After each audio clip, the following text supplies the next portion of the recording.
এক ছিল গরিব কৃষক, নাম তার হরিশ। গ্রামের এক কোনায় ছোট্ট একটা করে ঘরে সে তার স্ত্রী ও একমাত্র ছেলে রাজুকে নিয়ে বসবাস করত। জমিজমা ছিল সামান্য, মাথার ঘাম পায়ে ফেলে সে খেতে কাজ করত। বর্ষা এলেই তার মাথায় চিন্তার ভাঁজ। জমিতে জল জমে ফসল নষ্ট হয়, আবার খরায় শুষ্ক জমিতে কিছুই হয় না। তবু হরিশ হাল ছাড়ে না। সে প্রতিদিন সূর্য ওঠার আগে মাঠে যায়, সন্ধ্যায় ফিরে আসে। এক বছর ভয়াবহ খরা পড়ল।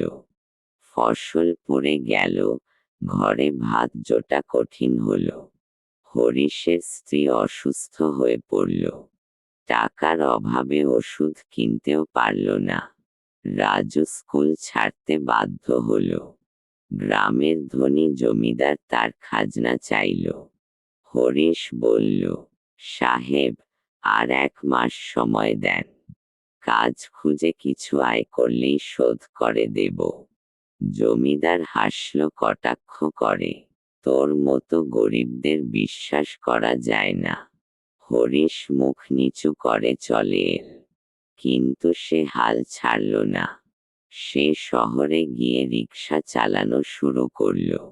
সারাদিন খেটে রাতে একটা রুটির টুকরা মুখে তুলে ভাবত, এ কষ্ট একদিন শেষ হবেই। 6 মাস পর সে ফিরে এলো গ্রামে। সামান্য যা আয় করেছিল দিয়ে স্ত্রীকে ওষুধ কিনে দিল, ছেলেকে আবার স্কুলে ভর্তি করাল। জমিদারকে গিয়ে বলল, আপনার খাজনা পুরোটা মিটিয়ে দিলাম। জমিদার এবার থমেরে গেল। লোকজন বলল, হরিশ গরিব হতে পারে, কিন্তু তার ইচ্ছাশক্তি সবার চেয়ে বড়।